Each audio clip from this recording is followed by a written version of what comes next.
Well, we haven't actually started yet.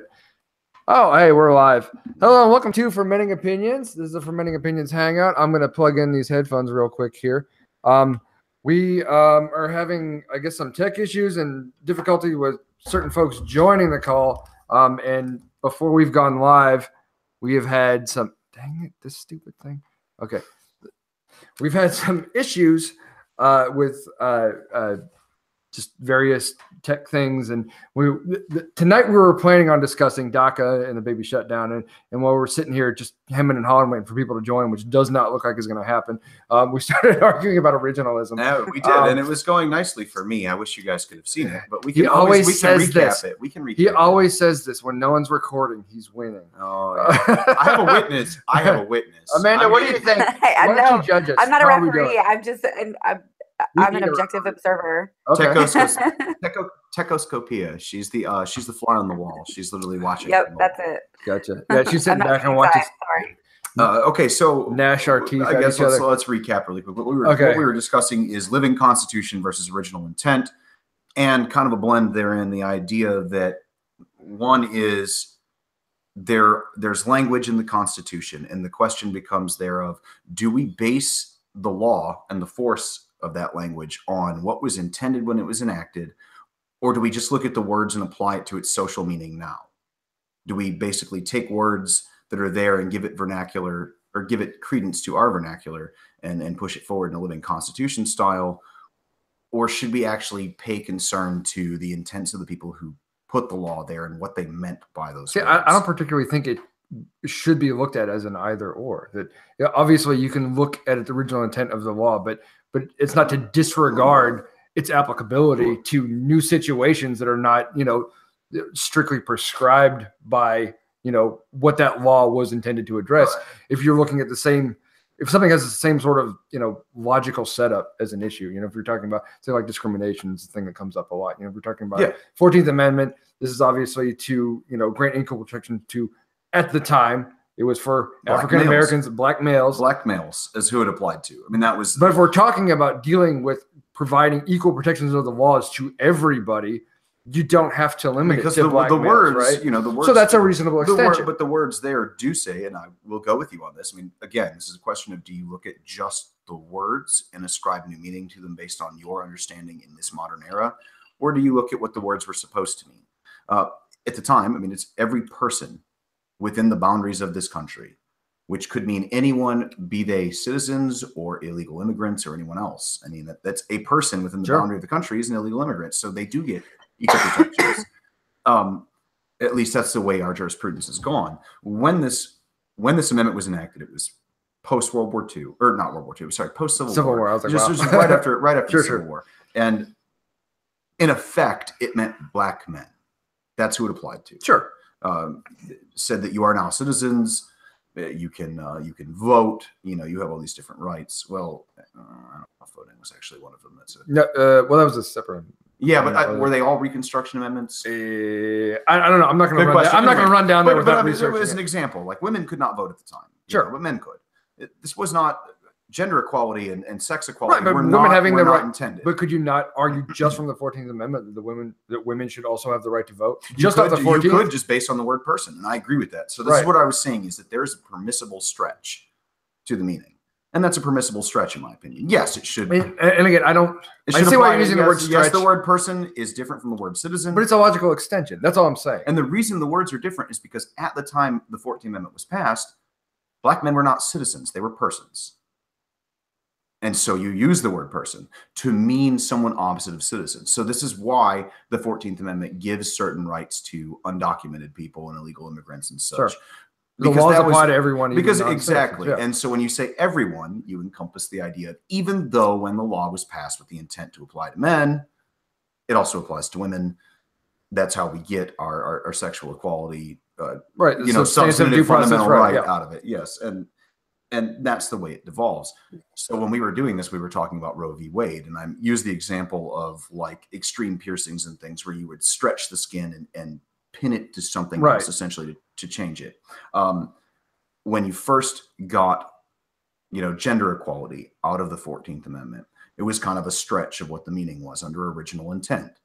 I mean, because, again, you call it a stretch. Yeah, I would, but it's not a big stretch, but it's a stretch. It's just a reinterpretation of what was meant. If you were to then do so for abortion rights, now you're taking gender equality and saying that because a woman is carrying the child, she has a right to bodily autonomy. She has a right to privacy. The right to privacy is enshrined. The right to bodily autonomy is not, but it is kind of understood, and it's its own little stretch. But what you're doing is you're taking the first pinning. Isn't that the logical extension? You're taking the first pinning of the privacy? stretch, and you're taking the first pinning of the stretch and stretching it further and pinning it down further. If you use this idea, you can snowball. You hit the slippery slope of you can create meaning out of these words where there was never any meaning intended, and it shouldn't apply in the first place. But you can do so just on the lazy idea of moving from point to point and stretching it further and further until the whole thing falls apart. But you can only go so far with it. I think that's the point. Yeah, you can only go so far with it. Well, again, if someone wants to be disingenuous and are just engaged in political gamesmanship, you're right. You can make a disingenuous argument, stringing words together in very much the same way a lot of originalists do. Will you not argue? Saying, the original intent behind whatever amendment was X. Okay, and now are you going to argue that living Constitution proponents have not done that in the past? You would have to give me an example. Well, here's actually a great. And again, and I'll caveat that. Even if they have, that just means that they're doing something wrong that I disagree with. But not just using the format defending, that you provided them. Living Constitution idea all ends. And that's the slippery slope concept here too. Is it's dangerous to do so, to allow them to do that. You can have permissible stretches, but if you just start letting it happen because it feels good and it sounds right based on what we're doing now. I disagree with that caricature. Well, but again, I will use that as I would say that we were talking about Citizens United earlier too. Yeah. In my opinion, Citizens United did the exact same thing but with originalism. Scalia took concepts of stop there just for a second, because we agree that Citizens United was a bad decision. We do. It violates and original I'm giving intent. I'm giving an example of the slippery slope. I want an example of that with regards to what you call a living document. Well, again, I would use abortion as an example of that, Roe v. Wade and its progeny. While I think that that's the most logical outcome that the Supreme Court could have taken, I think that you are inventing a lot of new ideas out of it. And I think it's so you're saying you agree with the decision, but it was wrong in terms of legal theory. Yes, pretty much. Is that I think, if you want to hear my historical object. And only so much. Okay, we have one viewer, but we don't want to lose him. Yeah. Quickly, I would say that had Roe v. Wade not happened that way, states would have legalized abortion anyway, because they were already. I think some states would have. I think all states would. It was going that direction. Bro, where do you live? I'm aware. How about all the laws we have right now targeting abortion? What you're not thinking about, what we really can't conceptualize because we weren't alive at that time and we don't know the feelings that were going on like we do in our own, is that pretty much everyone was on board with the idea of abortion at that time. Like they didn't like it. It wasn't great. No, but it wasn't great. Yeah, but it was that. But there was a legitimate concern that people are doing this and it puts people's lives at risk. Like these people. Even the evangelical middle class white people that were not okay with use abortion more than anybody else. But they would. The Catholic community, exactly. The Catholic community too is deep down on the inside. There's a lot of religious wanted it there, and it's better to not have to do it illegally if you're going to prosecute these cases. No one wants to see their doctor and their daughter prosecuted for doing this, especially. There were people that did, though. Oh, yes, some, yes. But that's what I'm saying. My point is that the societal trend don't characterize this as ubiquitous. No, because it wasn't. There was the societal lot of public support. There was not enough. The societal trend was going that way. But if you want to use competing opinions again here, this involves a 10th Amendment argument. Also, is that the states have the right to decide what is criminal within their own borders. And you've taken that out of as long as it doesn't supersede that's a law, fundamental. I mean, that is a fundamental right. It's in the Bill of Rights. Like that's the 10th Amendment. Is that anything we didn't talk about here is in the hands of the state. Right. And one of those specifically was criminal. Determining what is a criminal law, what is a criminal statute. That has always been state precedence until the 20s or 30s when we got the FBI and we created this idea that hey, we're going to use the Interstate Commerce Clause to make criminal statutes on everything. Exactly. Which is bullshit again. And that's a great argument that's dumb. That would actually be I could see the argument there. Yeah, that's a snowball effect. You just took the power out of the state's hands and gave it to the Interstate Commerce Clause, aka gotcha anyway clause. Yeah, exactly. Yeah, that's exactly what it is. And No, that's problematic. I'm okay with that is problematic to say that states can't decide how to define when a person deserves protection, because the whole of the law outside of this issue pretty much gives personhood to conception. When conception happens, you have personhood. It seems strange to just start stretching the meaning of equal protection under the law for all persons within the United States to women have the right to kill their children before they reach the point of viability. That's a stretch. I mean, that's a big stretch. That's not to say it was a bad decision. I think it was kind of a radical decision, and I think it was quite the stretch. But at the same time, it's like I said before we started recording, I think it's a sort of a balance of the argument. It is. It is. But and it's okay sometimes, to go against jurisprudence. It's not, you're creating new jurisprudence when you do it. Well, yeah, in that sense you are too. But if you're talking about, like sort of inheritance laws and things like that, personhood at conception essentially, that it's sort of bucking that trend. I give weight to jurisprudence, but I don't give infinite weight to jurisprudence. There's good reasons to buck that trend. I mean, no one does. Even stare decisis doesn't. Right. You're not bound by the decisions of the court. At least not the Supreme Court of the United States. I'm just saying in that situation, in that issue, lower courts are bound. There are good reasons to look at it from another direction. The lower courts are bound by Supreme Court decisions. Sure. They do not have the room to differentiate. You can't just spit in the face. It can only be appealed up. Yeah, I get it. Yeah, exactly. You can make arguments, therefore, and I mean, you can have dissenting opinions even that say, okay, this is what the court decided, and had I been sitting on the court, for Roe v. Wade, that's a perfect example. I would have dissented from the decision and said, while I appreciate everything the majority, I appreciate everything the majority has done, and I think that this is a just decision. It is not a constitutional one. And there are rules, God damn it. We have rules. This is not Vietnam, Smokey. There are rules. That's funny. I mean, I guess I get your position a little bit better. And that's another thing, something that we try to do here, really as part of this program, this whole project we're working on is, not characterizing the other by the low-hanging fruit. Exactly. Like, it's not fair for me to characterize all originalists as acting like Scalia. Well, yeah, I absolutely hate. But I think alone that's low-hanging fruit, and you've made him a caricature. Scalia has made plenty of very intelligent decisions that go against his interests and his perceived interests in his position, because it was the constitutional thing to do. But I still find concern in cases like Citizens United, where it feels like he just stretched the living shit out of some meaning to an example. The other cases that I've talked, I can't remember their titles off the top of my head, but with regards to cruel and unusual punishment, we've had many conversations about this. The Michigan case of the guy who was he wrote another bad check or some shit like that, and then forgeries and drug possession, low-level felonies that just snowballed until he got some ridiculous life sentence, and that was cruel and unusual. The idea, for people who don't know what we're talking about, the idea of there's sort of a textualist approach to cruel and unusual punishment, meaning that it has to both be a cruel punishment as it's sort of disproportionate to the crime, like weed possession or I think it was cocaine possession in this case. No, in this case we're talking about was another forgery. Was it a forged check or a bad check or something like that? It was just the habitual. Let me get this out. That the punishment has to be cruel, as in disproportionate, like a life sentence for a non-violent crime. For writing a crime that had like a minor or no victim kind of thing, like a public execution for writing a bad check. That's a disproportionate sentence. Punishment, that's right? Cruel. So that's cruel, but also had to be cruel and unusual, meaning that no one ever did this in the history. Exactly, this is not normal. This is not the normative end, but unusual. Meaning that if there was a time in our history as a country that we would, execute someone for, engaging in, financial fraud or here's a great some example. kind of some example of when we actually engage in those kinds of something punishments. we don't do anymore: horse thieving.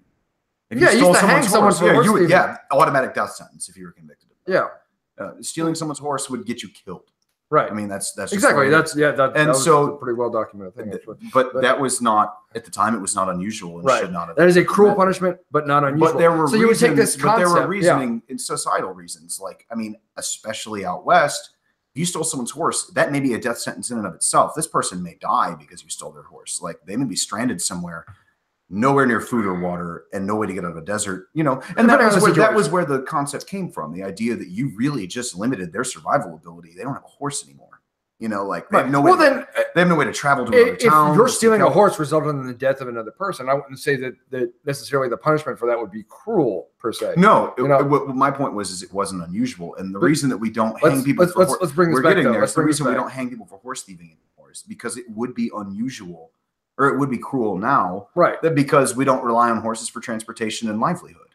You know, right. Like it's never going to be. It's not going to impact someone's service. Stealing someone's horse is not going to cause them survival. To die. You know, right? Exactly.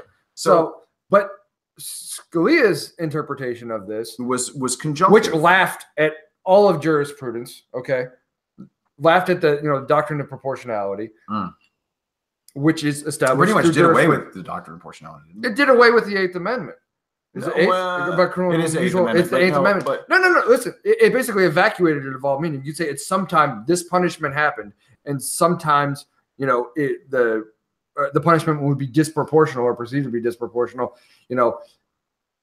Unless it's both of those things, then we can say no to that kind of punishment. Otherwise, even acknowledge it himself, even though that might seem cruel or silly or whatever, but that it's completely constitutional.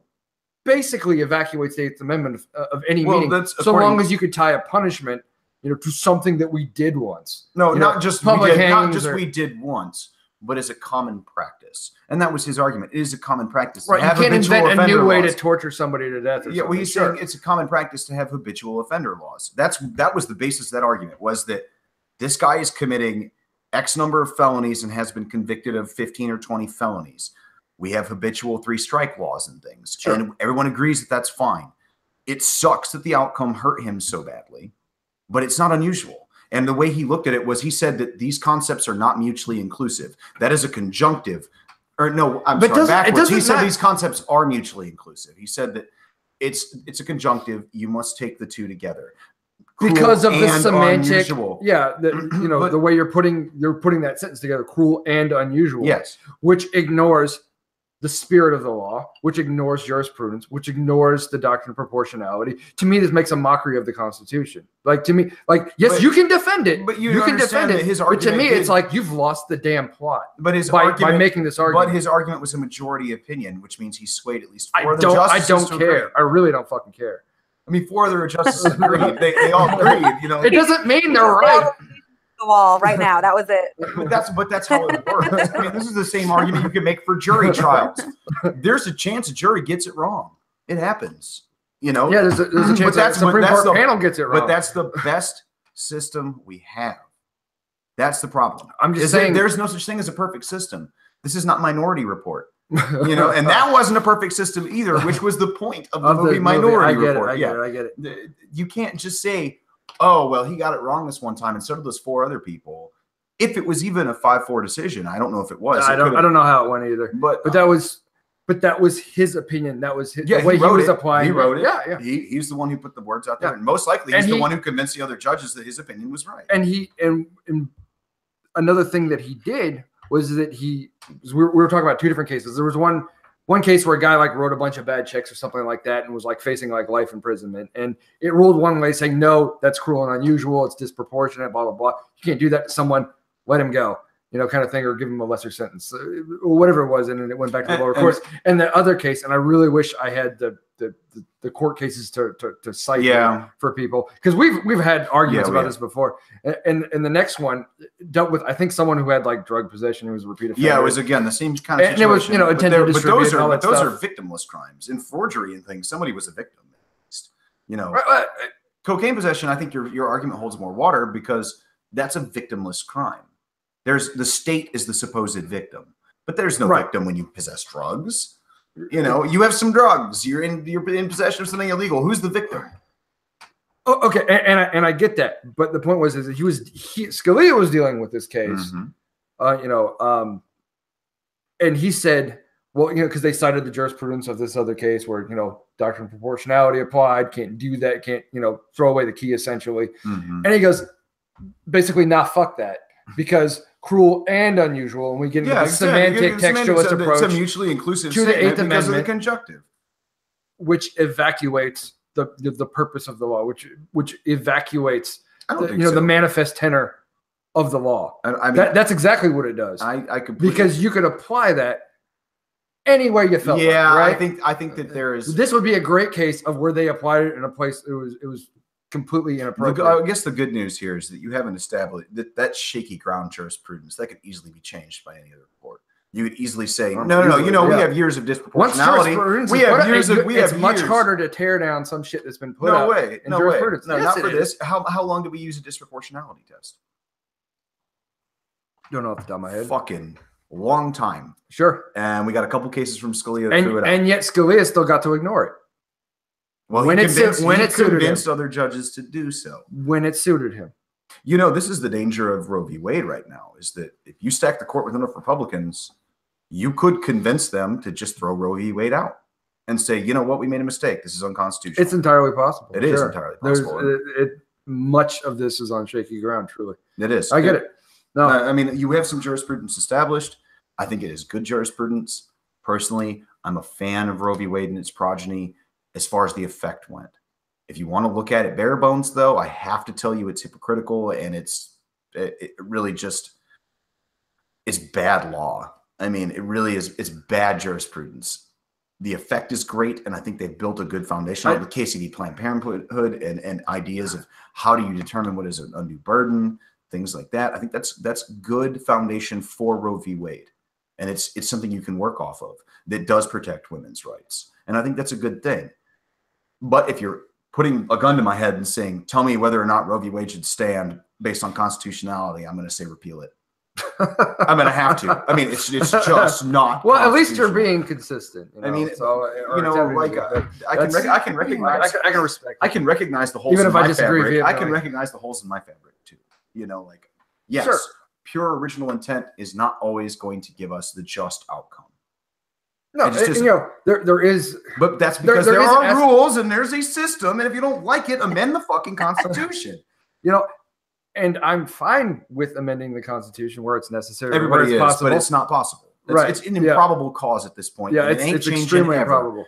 Well, I don't know about that, but it's improbable. It's you're very going to have to come up with a damn easy softball pitch like the 25th Amendment. Everyone wants in today's political climate, doing anything really. Yeah, probably the last thing I want to do is fucking open up the Constitution. Well, you also need to be scared, because we've got 39 conservative states. Yeah, you're never going to win 3/4. I mean, you're done. If they decided, if conservatives decided they wanted to make abortion illegal across the board, they could do it. They would have to rally 2/3 of the House and 2/3 of the Senate, but they could do it. Well, maybe by the end of this midterm election cycle, that won't be true. The real barrier, that's what I'm hoping. The real barrier is the 3/4 ratification by the states. But right now, more than 3/4 of this country is conservative, is red. No, by statewide, yeah. I mean, if you want to. Well, in terms of the results of the last election, sure. And before that, I mean, the electoral votes were there for Obama, but we're talking electoral votes don't count. This is state by state, 50 states. Well, he also had a pretty big popular margin. Yeah, but again, these results are state by state, 50 states. When you do that, the majority of this country is red, big time. Currently, yes. It has been for a while. I hear you, but yes, currently. 34 years at least. It's not going. That's why we have our work cut out for us. It's not going your direction. Currently. Where the numbers are, it will today. With gerrymandering and districts and things. That's kind of my point. I'm glad you can admit when you vote on districts and whatnot. When you parse it out that way, I'm talking about state by state votes. If you have it as an open question for a state, as 3/4 ratification for conservative amendments would happen most of the time. If we wanted to shore up the Second Amendment, currently right now, if you wanted any kind of amendment, that sounds like a nightmare. If you wanted, absolutely, I agree. If you wanted to add you wanted to add an amendment that shored up the Second Amendment, guaranteeing an individual right to own firearms, you could do that overnight.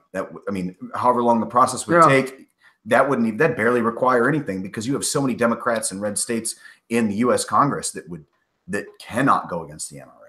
I mean, they'd be terrified. Yeah, I don't know why the NRA doesn't push this idea. You're gonna have to spit in the face of your constituents. Well, I think part of it is the belief that that's already encoded in the Second Amendment. It is. But again, it's on shaky ground. I mean, the only two major decisions, that's a McDonald and Heller, are the only two major decisions you've got for handguns. Like, no, I mean, we really don't have jurisprudence outside of that. Most of it's about the Interstate Commerce Clause and how it's cool to make a federal school zone law where you can, triple somebody's sentence for having a handgun as a felon in a school zone.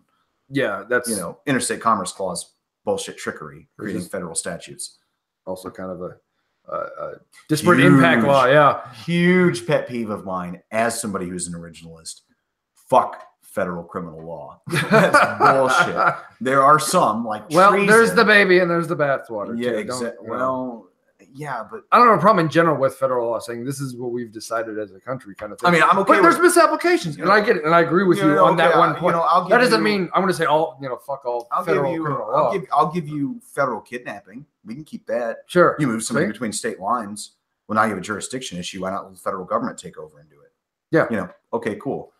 Everything we use for the Controlled Substances Act is bullshit, especially when it comes to drug dealing in the Northeast, where every state's the size of like my foot.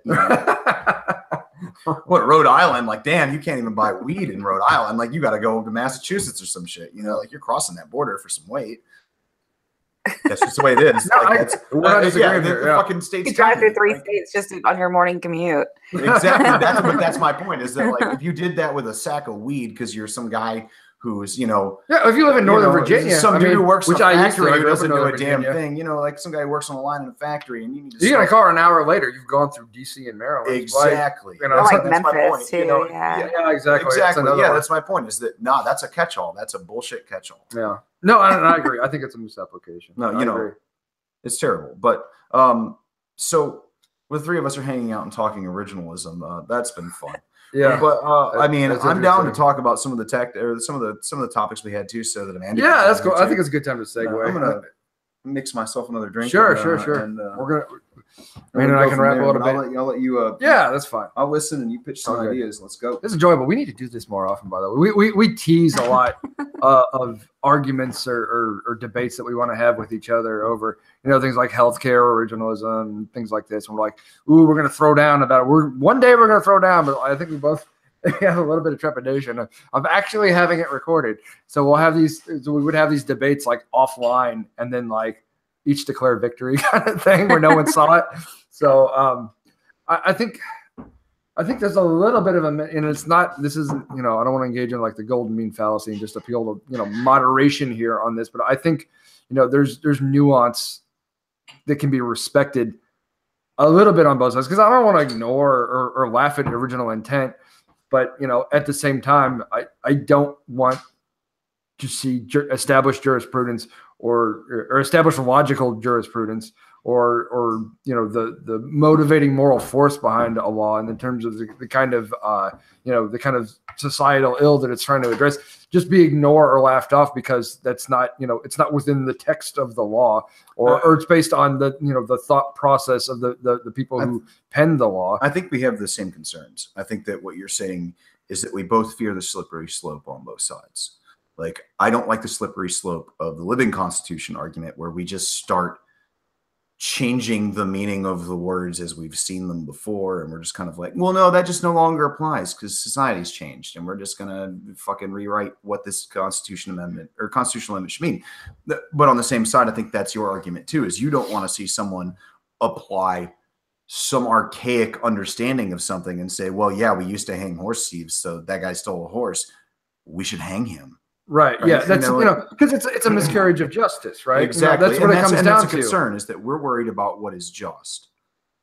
And, right. I mean, everyone's concern is there. And I think that honestly, they go. And we're going to segue, and now we haven't. Keep going. This is fascinating. This is something I'm not versed on. And this is why one of the things that I brought up is what I believe is a defeater of at least textualism, if not originalism itself.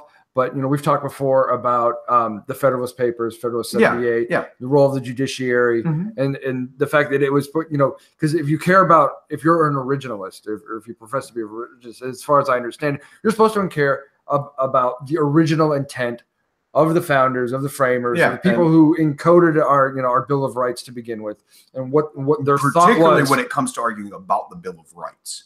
That's the real crawl. I mean, afterwards we can get into looking at legislative intent and what was, recorded as notes involved and everything else. Right. But the first but in the Federal 78, it was is it him? No. Is it him? No. Jefferson was a big player. Hamilton. I believe it was Hamilton wrote in Federal 78 talking about the role of the judiciary. We had this long time ago. Yeah. I had a big debate about it. We kind of got a little bit off of what I was trying to get across. But essentially, what he was saying is that it's part of the role of the judiciary to look at a law, and if it violates, and there's a specific language here, the manifest tenor of the Constitution, that it should be ruled as unconstitutional and done away with. And this provides a case for judicial review, which a lot of people regard as judicial activism. That's really not the case. It can be the case, but in its inception, it's not. Not well. Marbury v. Madison was kind of judicial activism. I mean, it was kind of Supreme Court. I'm not going back there. The Supreme Court took it upon themselves to say, "Hey, we're the final arbiters of constitutionality."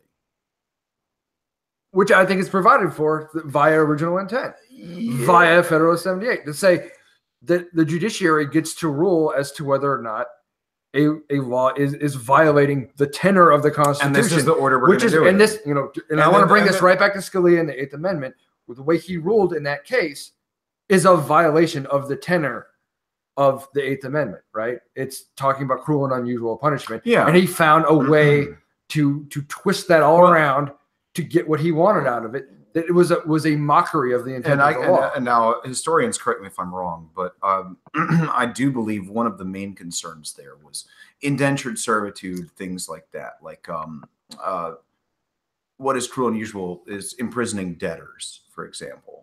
Right? Like the idea. Well, no, they used to imprison debtors. Yeah, but that was a concern that we didn't like. But I don't think that was something that the Eighth Amendment remedied, because. In the early days of our country, I believe so, that we would imprison debtors and things like that. Maybe, I don't know. I think that was more of an English thing that we were opposed to, the quartering of soldiers and things like this. Ideas of just general violation of your privacy rights and just your right to. Well, I think it really comes down to proportionality in terms of what kind of bad are you going to do to somebody based on the kind of law that they wrote. Sorry, you owe the money for some accident, but Jesus, you can't. Right, and don't get me wrong, I'm very much against the idea of a debtor's prison, but it's really not what we're addressing here. Is the fact that, again, Scalia and a lot of originalists in practice of what I see will ignore the actual tenor of the law. Will ignore the jurisprudence that is established based on the law and how it's been interpreted throughout the years, and they will come up. They will fucking seance whoever originally penned the law. If it's whoever if it's the Constitution, we're talking about the framers or whatever statute or whatever, and say, well, this is what they meant at that time. I'm telling you what they meant at that time, and therefore this is the way we should go. And but you're looking at this as if it's one judge who's responsible for doing it, but it's not. Right, which is why I look at, because normatively, generally, originalism is judicial activism. But there are 5 of them that have to go with it at least for it to even hold water. Well, depending on what level you can have split opinions. I mean, there are. When we have a panel of judges, yes, there are chances that no one agrees on any one thing except for maybe one issue. And that'll be the thing the court decided. But all the other issues presented will be split opinion. It'll be 3 here, 2 there, 2. Right. And I know aspects of cases can be and not only that, but that is what we call a secondary source, not secondary source, but a secondary. Jesus, I'm losing the word. But what is persuasive? What is binding opinion versus what is a primary persuasive source versus a secondary persuasive source.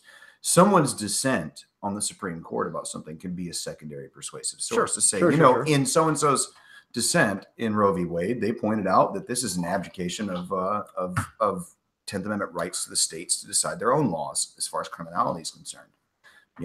Right. Which is it's based on a certain interpretation. It is not a binding argument. Because I look at 10th Amendment like states that could decide whatever but that's because has not been. But that's because of how we live and the times that we live in. Because we just took the fangs out of the 10th Amendment years and years ago, and we just keep building on that as if the 10th Amendment is not explicit about what it says. If we didn't say it's a right in these first rights, essentially in this Bill of Rights, if we didn't say that it's a right, all of them are reserved to the state to determine.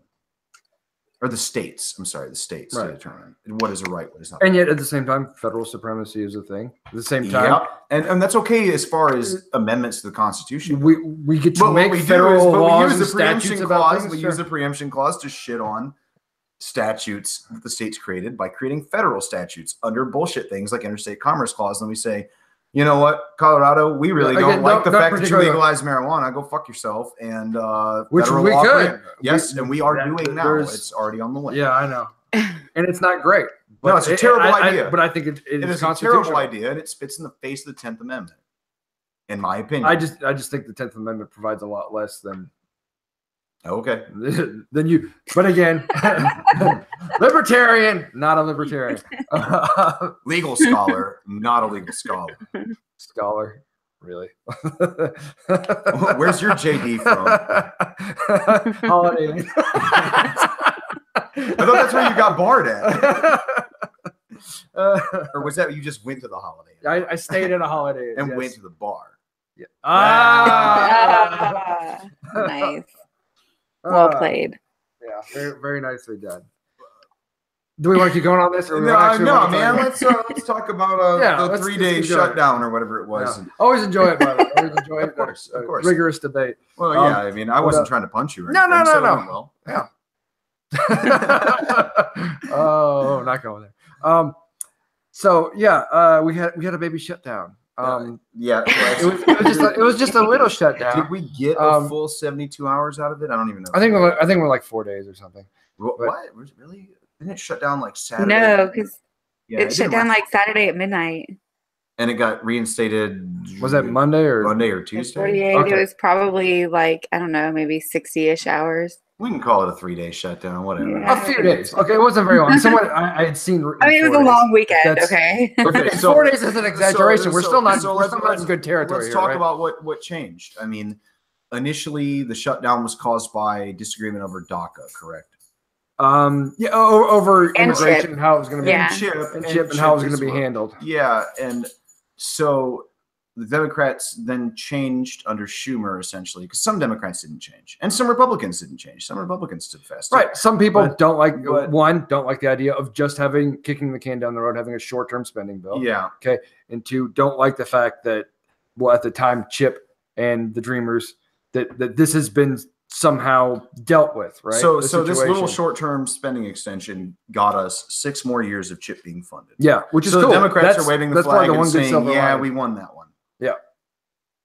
But you traded it for a fart in the wind, essentially, right? Like, Mitch McConnell has promised I don't even know if he said promise, but yeah, he did. But he did promise guarantee a vote on.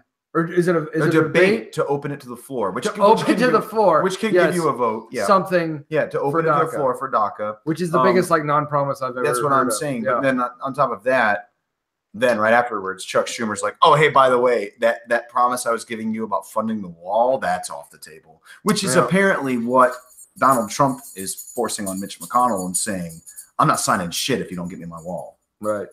I thought Mexico was supposed to pay for it. No? That's what I'd heard too, but it's really hard to because they were going to renegotiate after or something. Speaking of things I've heard, actually, I got a notice on my phone not that long ago that I think Washington Post or somebody published a quote from Trump saying that he would be delighted to testify under oath for Bob Mueller. He said that tonight. I would. I read that too. That would be hilarious. So here's the thing. I've got mixed feelings about the brinksmanship when it comes to things like funding the government, when it comes to our ability to pay back our debts, the debt ceiling, things like that. This is the same. I will repeat the argument I made when they shut down the government over Obamacare, and I'll repeat it for this too. 2013 or something. Yeah, and I'll repeat it. I'll repeat it now too. Stop holding our country hostage. This is our livelihood. Amen. This is our credit rating. This is our credibility. This is our seriousness in the world. Stop holding us hostage. We all depend on this shit, guys. I don't care what you're fighting over. Do I want to see DACA implemented into actual federal law? Yeah, that'd be great. Don't fucking shut down my government. Well, here's the counter. Do I think Obamacare is shit? Yeah, and I got plenty of reasons for doing so. But is it worth shutting the government down over? No. No, goddammit, no. Nor was it reasonable. It's not reasonable. On either end, it was not reasonable. The DACA thing was not reasonable. It was not reasonable to shut the government down. Well, hang on. First of all, I gotta let this dog out, or she's gonna go ape shit on me and interrupt the whole broadcast. So y'all vamp for just a second, and I'm gonna come back and say some things. All right. And I'll continue to lobbyiate on the idea of, I thought that was just, either way, nothing is worth shutting the government down over unless it's, trying to prevent a nuclear war or something. I mean, DACA, okay, I'm all for it. I love it. I think it's a great idea because I really don't believe in these ridiculous, strict immigration. So how did we get here, first of all, with regards to DACA? And I think this is maybe the under normal, or what I would like to think is normal operation, normal. Sure. I'm trying to think of what it's called. Just normal business, quick right? Recap. DACA is an Obama-era policy created through executive order unconstitutionally. Nope, definitely. No, yeah. I'm not going there, but okay. No one's fighting that. Everyone's saying, yeah, but it needed to happen. And that's cool. Again, could have left the policy in place for a while until we figured it out. I don't understand why we rescinded the policy personally. Because it has Obama's name on it. Because it was a popularity thing. If Obama came out with a cure for AIDS, Trump would have repealed it. I'm sorry. Yeah, that's a bit of a stretch. But, I really don't think so, and that's the sad thing. Okay, I mean, I understand, but damn, let's be a little objective. Objectively, it was unconstitutional. It was a big stretch to legislate immigration through the executive branch, which they have no control over. Again, I can't cite the article and I'm not getting into the powers of government. But obviously, yes. It was an Obama-era executive Congress order. has full control over immigration. Trump repealed it, but then promised he would do something about it. See something done legislatively. I think he's put out tweets that were like, no one wants to see these people removed. But now he's putting out ads and things through Facebook and social media that touts illegal immigrants murdering people and saying we got to get rid of these people. Because Trump's not a racist, right? Yeah, that sounds more like xenophobia, but right. Anyway, they're good. Bigotry is bigotry. It doesn't really matter. But that's not the point. My point here is that it was an unconstitutional policy. To some degree, it makes sense to get rid of it, but I'm not debating whether or not it was the right thing to do again. Just that's how we got here, is that Trump used an executive order to rescind an executive order that was unconstitutional in the first place, which is what he did. It threw everything into turmoil and put illegal immigrant children who are now adults or not even necessarily adults, but young teens, things like this, into jeopardy of being able to stay in this country for choices they didn't make at the time. Right. They were brought here. They had nothing to do with this. They grew up in this country, and now you want to kick them out, and you don't want to offer them a path to citizenship, or at least some semi-permanent. I think one thing that makes it worse is that these people are trying to get into the system, right? That they volunteered information about themselves. They've put themselves on ICE's radar, essentially. Exactly. And as an act of trust that we want to path to citizenship. We want to be legitimate. We're participating in your economy. We're participating as we're in college. Members of society. We hold degrees. We're your doctors. Right, we're military. Go ahead, Amanda. I'm sorry. That's where I think a lot of this is mischaracterized, and it's easy to make the mischaracterization. Is there's from my encounters, the conversations I've had with other people, there seems to be a huge misunderstanding. One, that the people who are protected under DACA, first of all, could not have a criminal record. So these aren't the people who are going out there and, robbing the liquor store or, whatever, robbing your home or committing rapes and murders and all these other things. It's not those people. That's a separate class, of immigration. In my opinion, I feel like it's not even a class of immigration, though. That's the important thing to talk about. Is there are white murderers and rapists. It's not a class of immigration. Yep. To classify it as such is disingenuous as hell. People come from all backgrounds that commit heinous crimes. They do, and that's not what I'm. Yeah, I know you're not saying that. I just that's a pet peeve of mine. Is that don't equate but no, it's a pet peeve of mine when people try to characterize these people who have been protected by DACA as criminals. They're not criminals. We know they're not criminals because they had to pass background checks. Yeah, it's one of the rules of DACA is yes, you have to prove you're not a criminal. It's an exactly. So that's the first mischaracterization that I keep encountering over and over, and I don't know if it's an intentional, like that people aren't talking about that part of DACA, or what the deal is. Why people understand that that's a big piece of it. One of the reasons I think why that's disregarded is that a lot of people will still look at, the DACA, recipients as, well, you're already here illegally, so you're already a criminal. That is your message. Been convicted. No. But I know I'm not defending that at all. I think that's horrible and ignorant. It does too. You're already an illegal.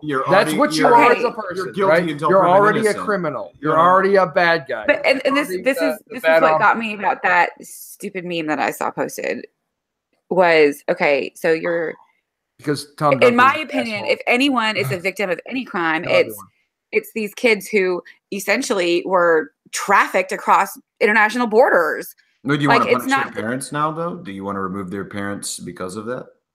No, but I also don't think that it's fair to characterize these kids as criminals. I agree because they weren't participants in the crime. Like they didn't choose to participate in it. I didn't mean to be reductionist there, but at the same time, we got to be careful of how we level accusations at people as far as illegal immigration goes, because anybody who wanted to jump on that could and say, well, okay, let's get rid of their parents and they can just be orphans in America. No. And I don't think that's a solution either. But the thing is, these kids who have come into this country, it's not like that's another argument that I keep seeing and hearing is, well, they've been in this country all this time. Why haven't they gone through the process of becoming citizens? There is no pathway. That's why DACA was even formed, was because there was no pathway to citizenship. They couldn't become citizens. They couldn't be. And and DACA was no, when it was it's not a pathway to citizenship. It's not a strict protection so much. It's saying, hey, meet these since criteria. We're in the business of deporting people, you're going to be the low man on the totem pole. Really, we're going to get to you last after we get rid of all the other. What it really is here, meet these criteria and keep registering and meeting the criteria, and you can stay. Yeah, that's essentially what it is. It's but it's not guaranteed. But you do something wrong, you're not break getting a law, citizenship or permanent residency or any kind of green card. Or anything like that. And that's the thing. There was no way for these kids to be in this country legally. Right. There was nothing. There was no way for that to happen without DACA. No, I mean that's true. And that's the concern is. And so here's the thing, though, that to bring this back to what's happening in Congress and all that, and as much as I agree with the idea that holding the funding or the functioning of our government hostage over any piece of legislation or guarantee or whatever, that I agree. I think it's wrong, which is why I've got such mixed. I'm very conflicted about it. I don't know which way I fall on this, because I think the Democrats spent their political capital stupidly. I think they could easily. What's the description? They shot their wad early. Is what they did. I mean, I think they should have held the line. You really should not have. Promise from Mitch McConnell. You shouldn't have done this in the first place. I mean, this is dumb. Well, here's the thing. We understand that the DACA, that protecting the dreamers via legislation is something that enjoys wide bipartisan support. And something I think a poll, last year, something like 86% of Americans were in favor. North of 80, yeah. Yeah, I mean, no, and it's still the same way. And even among Republicans, 64% of Republicans, which is to me, I'm a little proud of you guys. 64% were in favor. And yet there was going to be no vote forthcoming. And we're still strongly suspicious that there will be no reasonable vote forthcoming. There won't be a vote forthcoming. Because if Schumer is going to play hardball the way he's playing hardball, it's not happening. It is very clear. Donald Trump will trade you DACA for a wall. Sure. That's it. Fund the wall entirely. I'll give you DACA. Right. That's his trade. I mean, he'll sign it. He won't veto, which I would be surprised. No, he'll sign it. He'll sign it. Yeah, sure. If he gets his wall. But here's the thing. And even McConnell can make good technically on what he said, right? By putting something forward, vote, and then stonewalling the shit out of it. Stonewalling it or creating a bill so ugly in terms of what they're under no obligation to allow. They're under no obligation to vote in the direction of it. What he said, if you're even going to take him at his word that the vote's going to happen, which I think is saying that he'll allow it to go to the floor for debate, which means that with enough Democrat support, which it'll have, it can be voted upon. And then they'll shoot it down under voting. And this is the problem with regular order. That's the word. That's the term I was looking for. The fact that this is something that almost every American wants is subject to this kind of gamesmanship. Yeah, and brinksmanship in the first place. It represents a failure of Congress to work properly at all.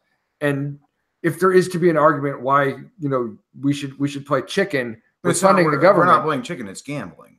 I mean, this is hedging your bets. This is gambling. This is saying that, okay, or really contract negotiation essentially is, I want something, you want something. I'll trade you. I want a wall. You want DACA. Let's trade. Right. Give me $60 billion to construct a useless wall. See, and that's the thing too. It's like, I personally, in my opinion, I have no problem with strengthening our enforcement of our borders. That's fine. Do what you have to do. I don't like the way we enforce border think patrol. It's stupid. We shoot children and shit for throwing rocks. I'm really not into that. Yeah. No, and I agree with you. Like, again, this comes back to. But my question is how tall do you want to build the wall? Because I need to know this. You need to know how tall the ladder. Yeah, exactly. I'm about to Mexico. If the wall is going to be 30 feet, I'm moving to Mexico and starting the 40-foot ladder. Right. Exactly. Yeah. Sure. I mean, I'll sell them for dirt cheap.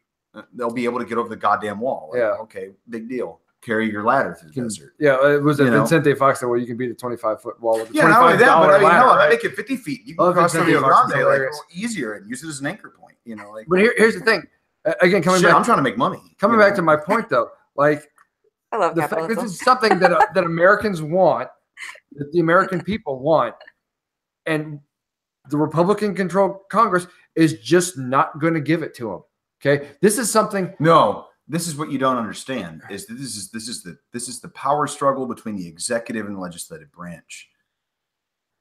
We can't get anything done if we don't appease the man-child. If the man-child is throwing a fucking fit, nothing happens. If you give him what he wants, maybe you can distract him. He's not that hard to manipulate either, though. Is this something? Give him the goddamn wall. Right. There's that. And then he's got his wall. It's not going to change it. It's not going to change a thing. It's all it is. But he said, which of course his word is not worth much either. But he said that he was for protecting the Dreamers. Yes, except if McConnell and Ryan. And since he said it, he's always predicated it on give me money for my wall. Let him have his fucking wall. You know what? Honestly, with the way we piss money down the drain, what's $50 billion for a wall? Are you really saying that though? Like, it's a do you want to protect people or not? Like, I mean, I do want to protect people. I am a fiscal But isn't that the same argument? I am a fiscal conservative. I'm a fiscal conservative, but I'm telling you right now, I also understand contract negotiation and the idea that you take losses. Hang on a second.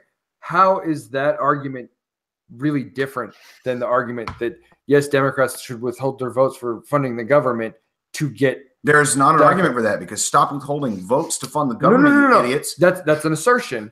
How is that different than saying if this is a matter of negotiation to get how much do we want to protect people? Do we want to protect people enough to fund a wall? Sure. Do we want to protect enough people to cause a government slim down? You realize that we have like maybe 2/3 of the country already has a wall that's pretty solid. And they still get around it, no problem. You could build the entire wall along the entire I'm not talking about the efficacy of the wall. You're saying isn't not worth however many millions or billions of dollars it's going to cost to build a wall in order to protect the Dreamers. Yeah, sure. I agree. That's my point. Is to protect the Dreamers. I'll give $50 billion. You're saying you're willing to make a sacrifice of that magnitude to protect the Dreamers. How is it different to make a different sacrifice in terms of causing a government slim down, which is what it is effectively, to protect the Dreamers, to force a vote, force some legislation to happen? How is it going to happen? You're not getting the vote without giving them the money. Why did you shut the government down, and why didn't you just give them the damn wall? Why don't they just give us the damn Dreamers? The process too. He's not going to do it because he doesn't have to, because he holds all the cards. Which is why you force their hand. No, I didn't force it, but you didn't force their hand because 3 days later you quit. Yeah. I mean, which is why I not would have gone that way. Yeah, I mean, that's a bad call. Give them the money for the wall. protect people, stop holding our country hostage. This is why Democrats can't win a fucking thing. This is why you lose all the time. I mean, we had some good. This is why we had some good wins last year. This is why you had and Doug, we'll hopefully have Doug more. Jones. Man, this is why you lose all the time.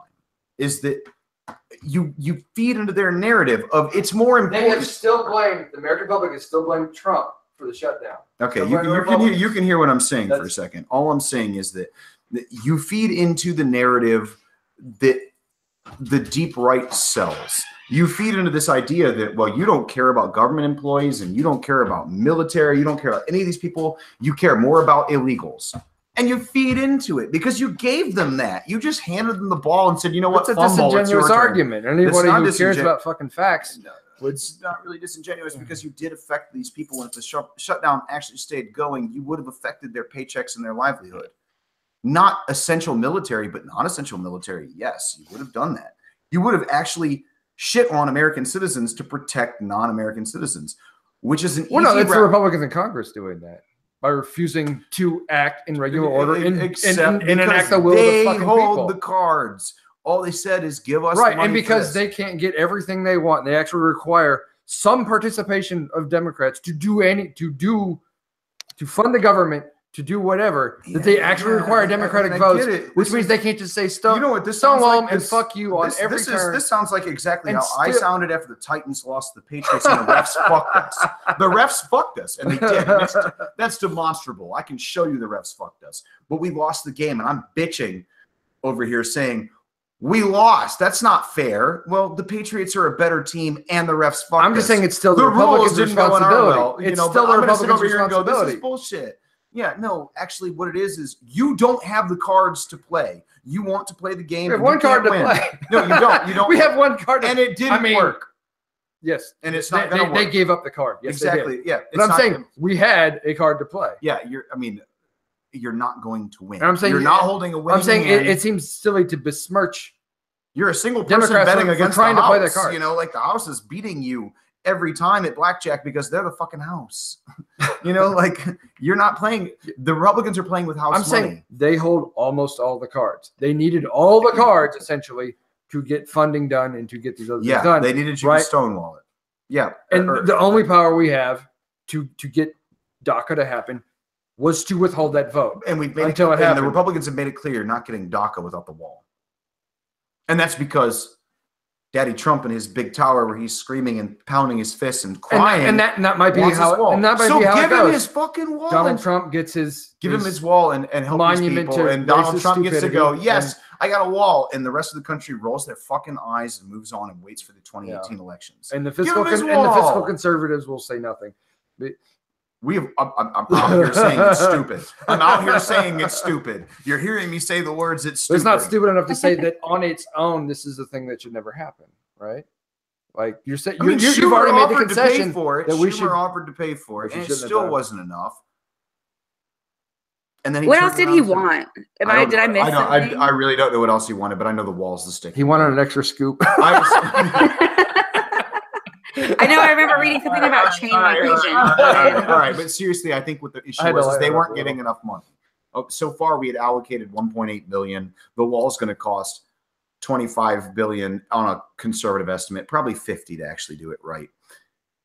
They didn't give him enough money for his fucking wall. He just wants his wall. Just give him the damn wall. It's like his binky. Just give him the fucking thing. Shut him up. You know, like, no end of it. You know, I agree. I agree with the idea of letting children cry it out, and like they don't always have to be picked up, but pick the motherfucker up and give him his binky so we can actually move forward with some things. I mean, can we do that? I really hate to see money wasted, but at the same time, I can make a fortune in the 50-foot ladder game. So can we just, you know? I mean, I guess smoking as a true fiscal conservative, I've got money to make. There's a factory in Mexico that's about to be cranking out some 50-foot ladders. Man, you don't think that market's already saturated? It's not enough, baby. There's room to play. You have to start sourcing that now. There's gonna be Vincente Fox brand ladders. Oh, do I? Sold at $25 a pop. Yeah, or for $1, $10 a pop. $1 per. I don't care if it. Costs me. I don't care if it costs me $7.50 to manufacture the thing. I'll sell it for $10. Oh man. because because the cost is going to come out of the Border Patrol budget, and they're going to I'm stop. gonna have to start googling how much it costs. Manning it. So everyone's going to be buying 50-foot ladders and climbing a damn wall. What is this is the production cost of a 50-foot ladder? No, but seriously, I mean, the idea that you would paint this as, and I mean, I get that they would try to spin it that Please, way. God, don't price me out of this market. It's the Democrats' fault that soldiers What is it? Hold on. Oh. I accidentally went to Yahoo instead of Google. But seriously, it would, if that's the way it went, whether or not I get the spin, I get the the punditry that's involved there, and the propagandizing of it. But the reality is that if this shutdown had sustained, it wouldn't be because Democrats care more about illegal immigrants than soldiers. It's because Republicans care more about doing not a fucking thing than that's your spin. But the problem is your spin's not going to work because the only people who are not voting for it are the Democrats and the minority. Say it again. The only reason your spin's not going to work is because the Democrats are the minority and they're not voting for it to just keep the government running. Which is running. why I stated you're fighting for ground. You're fighting for ground you don't have, which makes you the bad guy. You're the one who challenged. You're the one that's losing. It's a very simple narrative. Well, and not only that, but we get to say, but America. We get to say, but America, but the Patriots, but the soldiers. I mean, you don't have shit to rest on. Go Patriots. Your statement, the thing you can use on. I'm getting feedback. Me too. Hello. Amanda, did you take out your headphones? It's your fault. We got you back? We all back? Maybe. Yeah, it sounds right. I don't hear anymore. What I'm saying is that your issue is that you have an uphill battle to climb as the minority. You have to show you're in the right. But the narrative can easily be changed to the only people you're trying to protect are illegal immigrants. Well, that depends on whether or not they're illegal immigrants, David. They're undocumented immigrants. Sure, they are here illegally. Sure, you're protecting them. Who's getting fucked? American citizens and soldiers. Right, and everyone wants neither of those people to be fucked. And the reason why it's happening is because Republicans refuse to cooperate. The easy majority basis is going to choose the American citizen and soldier over the undocumented. I think the Republican base will, sure. I don't think just the Republican. But I think the consensus has already come out that the blame for this hell, Trump said to blame himself. No, actually, the blame is twofold. Actually, I read these polls. And again, this is hypothetical. This is before they blame the Democratic. Trump. They blame President blinking. Trump. They blame President Trump and Senate Democrats. That's what the blame is. Vast majority on both ends. That's not what I've seen, but okay. That's what I saw today. It was Trump was blamed, and so were Senate Democrats. That was the blame. Okay, again, that's not what I saw. But I mean, I think that's make facts matter. I think right? we have to maybe go back to some points. Okay, sure. But I'm saying that that makes sense to me too. Yeah, those are the people to blame. I mean, Trump is the one causing the big ass fight over a stupid wall. But if you hold funding, if it still comes back, if you hold almost all the cards and you can't get something done, it just reveals the fact that you're incapable of functioning normally. That you're incapable. Donald Trump himself said that in 2013 in some. He said blame the president. Same thing. It's the president's fault because he can't get his people together. But it's not just the president; it's McConnell and Ryan as well. No, Ryan passed it. It was the Senate that wouldn't pass it. Well, yeah, the funding bill, yes. Yeah, that's what I'm saying. It's not Ryan's fault, but not DACA. That's what I'm saying. Is that DACA was the reason why it didn't pass in the Senate? The lack of action on it, right? That is the genesis of the shutdown, right? I think you need to understand DACA is not going to happen unless you give them the wall. It's sort of neither here nor there. We're still talking about the blame game. Sure, okay? And I agree with you. And whether or not we can say, this pundit will say this and that pundit will say that. I'm trying to look at objectively who really is to blame here. That's what I'm arguing for. Okay, who's to blame? Right. I would agree with the poll, at least I saw, that it's Trump and the Senate Democrats are to blame. And again, I would disagree. So, Amanda, what do you think? I'm sorry. I'm still looking at the production cost of ladders. Okay. She's the only person being practical here. I love making money. There's nothing wrong with that. Neither of us have to give up our liberal card for saying. I don't even know if you call yourself a liberal, but I do. Yeah. Well, I mean, person somewhat card. That's usually where I'm accused of being a conservative. Is my views on capitalism. You don't have a problem being a capitalist? No, I had actually our podcast guest, which I haven't monkeyed with it yet. We don't have the episode out, which hopefully tomorrow maybe I'll have it out. He's got some libertarian leanings, but he's also a very liberal person. And I think those aren't mutually exclusive. That liking capitalism, that viewing, he actually stated in the podcast that capitalism is objectively a better, system of, economics or what have you than communism, or I guess that would be a system.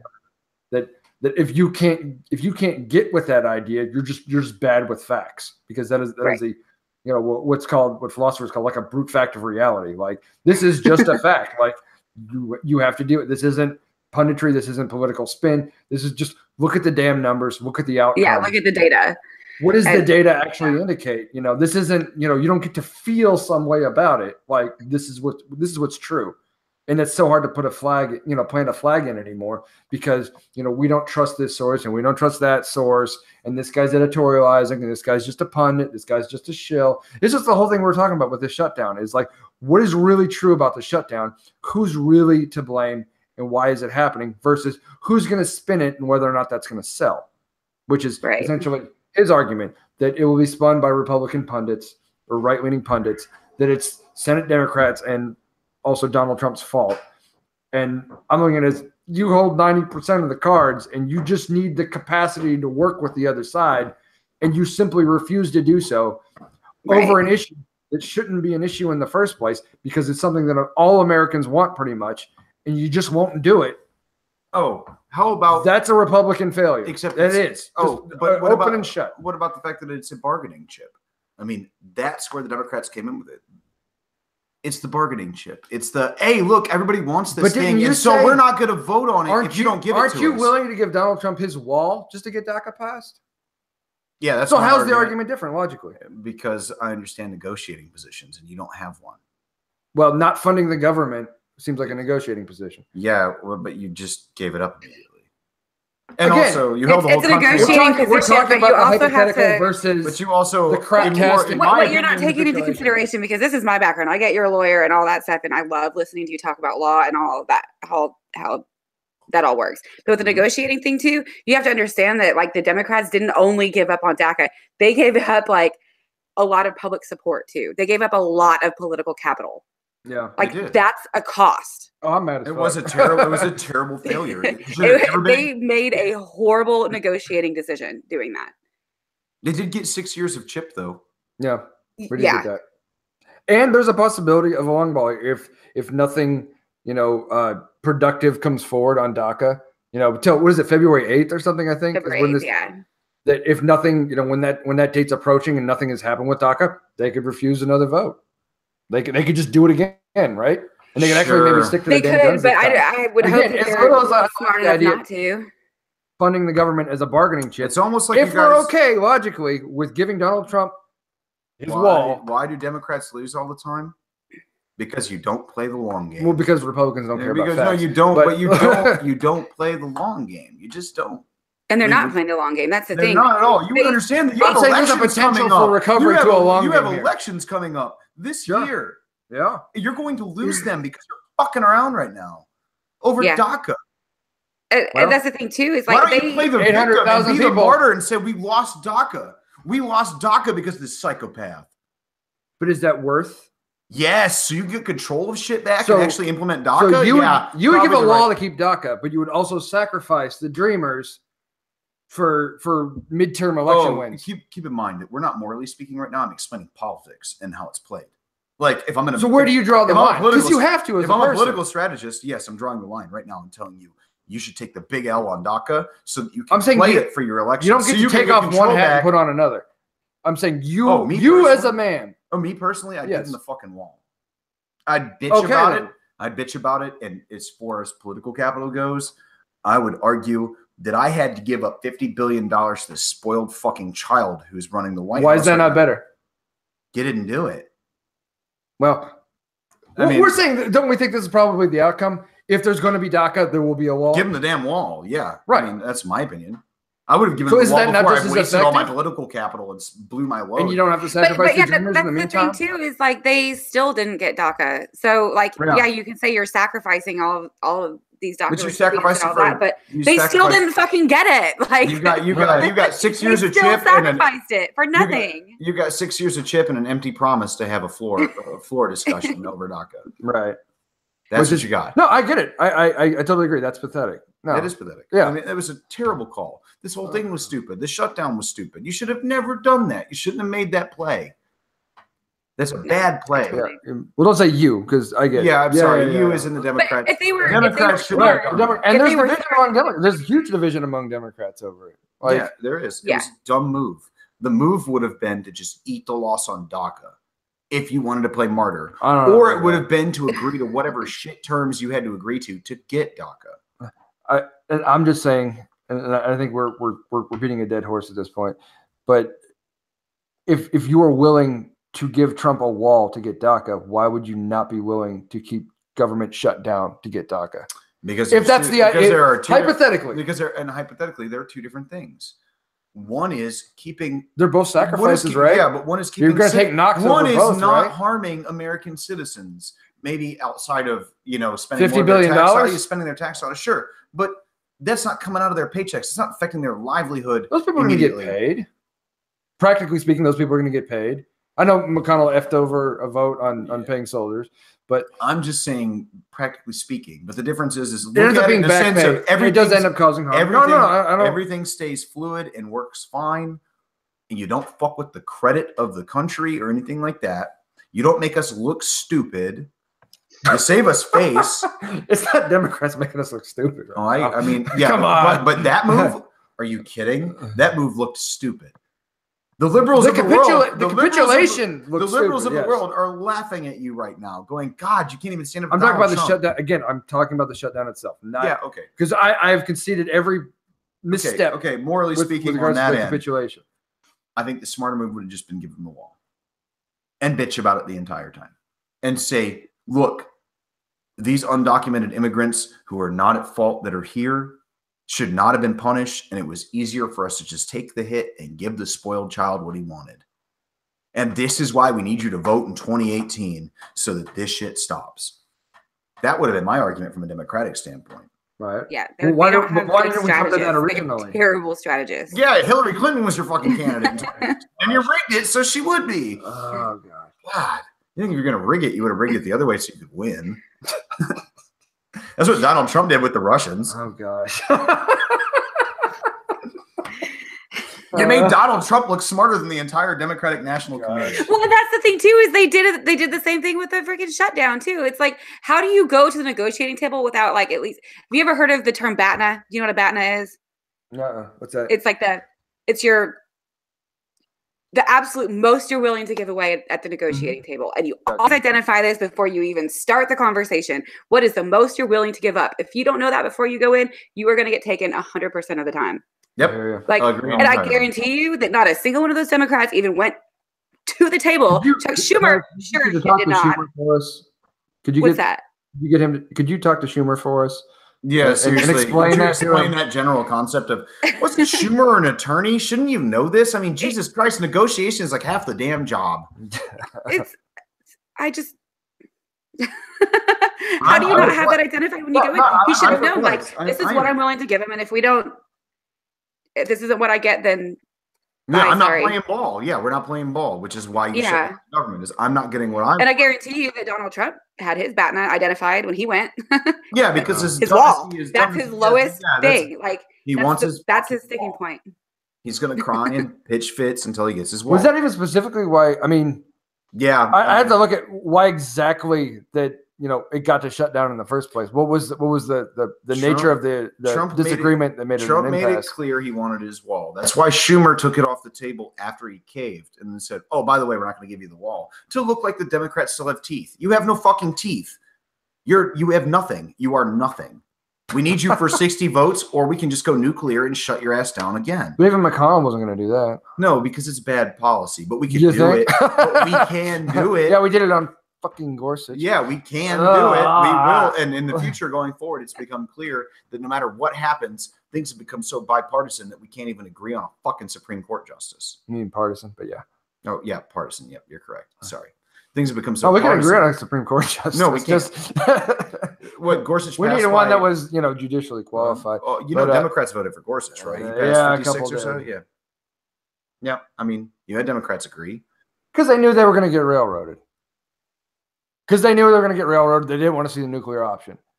No. And it happened anyway. They didn't because they voted after the nuclear option. They still voted because they thought he was, I mean, at least I'm ascribing meaning to them at that point, but I'm assuming they still voted because they thought he was qualified. Let's not relitigate that at this point. Let's stay focused. I mean, I'm sorry about what's his dick.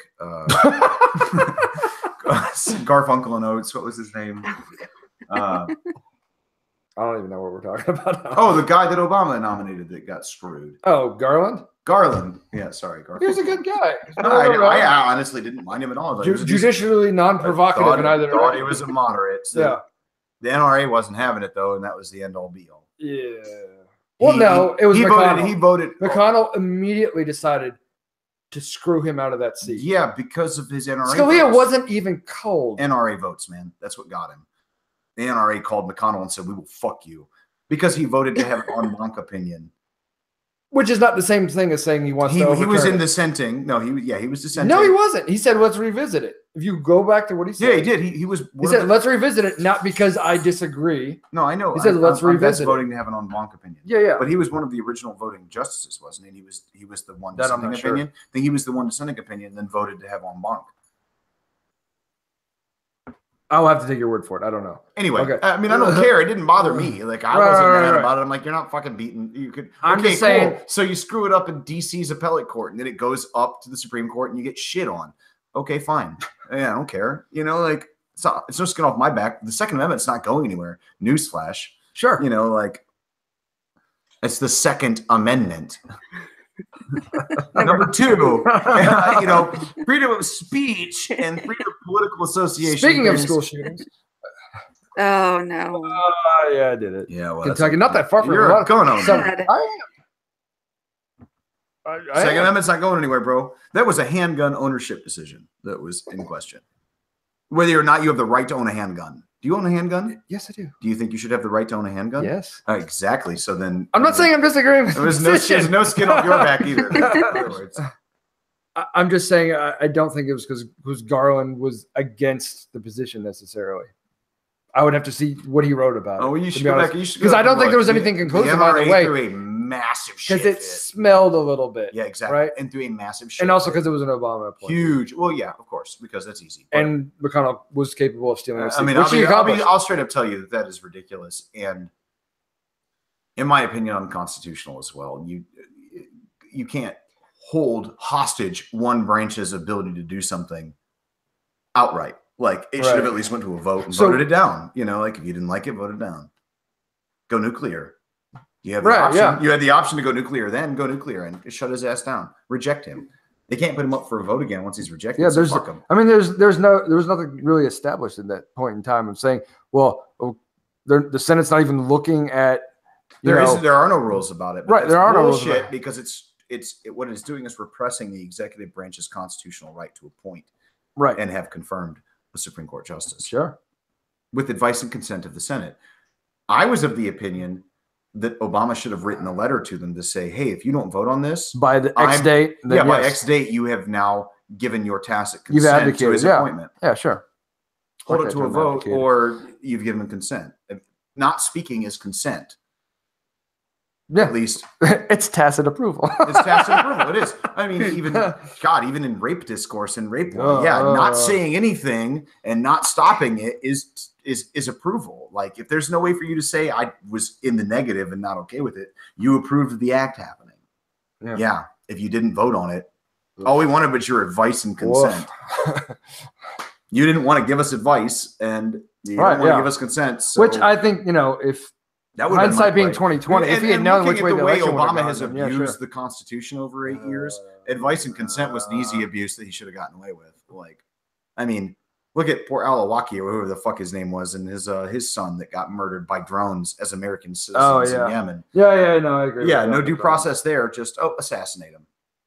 American citizens killed on foreign land. What the hell were we talking about here? We're talking about. We're talking about I do agree with you. Talking about Merrick Garland, and then I don't know. Yeah. We were talking about Garland, stolen seat, and all that stuff. It was. That was a huge abuse of the due process amendments. Yeah. Huge. Even if you want to call him an enemy combatant, but you're already stretching that on fucking congressional authorization to conduct. Who's an enemy combatant? I think he's not he's nailing his theses to the door, is what it sounds like. Yeah. Anyway, I am. No, this is Martin Luther. These are my objections, bitch. You know, all of them right now. Seriously, I've got so many objections. I know. I can tell. I'm just really the thing that upsets me is that I get a Republican back in the White House, a supposed Republican, somebody with the R next to his name. Anyway, no, God no. But anyway, but I have more objections over the shit he's done in a year than I have over 8 years of Obama, who I think bastardized the Constitution in his position. I still don't have as many objections about Obama that I do over Trump, and he's been there for 1 fucking year. That's not good. 1 year and 4 days, I believe. Oh, jeez. The government was shut down like a year to the day of his inauguration or something like that. That's an interesting. I'm not pleased. Eddie's not pleased. This is not symbolism.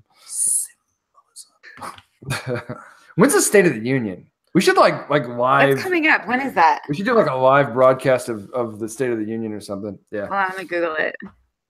But I need to know when this is. What's the production cost of a 50-foot ladder? By the way, did we ever figure that out? Because. I particularly want to know what the production cost would be in Mexico, because I plan on outsourcing. Well, yeah, obviously. Cheap labor. Well, I need the ladder. Okay, wait. I wasn't. It's cheap labor, and I wasn't going there. I was it's a shorter supply chain. Located in Mexico, so the Mexicans can use it to get over the border. I mean, that's your market, I don't want to have to export my ladder to Mexico and pay the tariff for that. Because he just put tariffs in place for American manufacturing leaving. Okay, so they need to also be made. They need to be made and marketed in Mexico. Yeah, no, exactly. Like I need them created in Mexico. They're never going to enter the United States. Okay, the State of the Union on Tuesday. Well, don't you have to have a ladder on the other side? Rope, to get down? rope. On the other side. Okay. Yeah. So you need to make rope too. Too much. Oh, got that. Hemp ropes. Mexico. I got that. Oh shit. We're all over. I didn't even think of that. What? No, rope. All right. Everyone forgets. I'm going to do my research.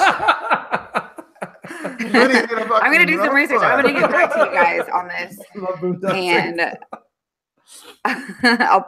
We've thoroughly lost the plot at this time. Yeah, post about it or something in Fermenting Opinions. And if you guys are watching this on YouTube, we have 1 viewer currently. Thank you for participating or tuning in at least. But yeah, check us out. We are at fermentingopinions.com. We are on Facebook. We have a public page and a private discussion group where you can say most awful things you feel like and not get kicked out. Yeah, the bar's pretty low there. That's actually not true. We try to have a kind of a curated discussion where it's not just kicking sand in each other's face. We're fairly kind. We only do that in person. People get heated. It's okay. But don't troll like that. No. Yeah. I'll ban you. I'll ban you real fast, and I'll take pleasure in it. Yeah, sadistic sexual pleasure. We've had. Okay. Sorry, I'm joking. I'm trying real hard to wrap up here. This is the outro music. Imagine it's playing right now. But yeah, check us out at fermentingopinions.com. We're on Facebook. Here on YouTube, obviously, please subscribe to our channel. And you can catch latest episodes and hangouts, and we invite people who are watching or seeing this or wherever it gets shared out to come and join us in the conversation, because we're obviously having fun. Sometimes we get a little off track, like how we started for the first probably hour of this thing. Particularly, just originalism and just originalism and things, and really not what we're supposed to be talking. It was a good discussion. We had a good talk. Yeah, I enjoyed it. But yeah.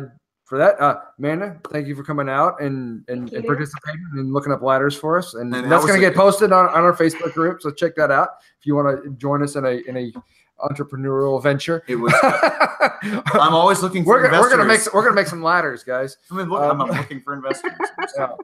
Looking for investors. All right. So all that said, I'm David Papiden. I'm James McVeigh, and we are Fermenting Opinions. Thank you all so much. See you next time.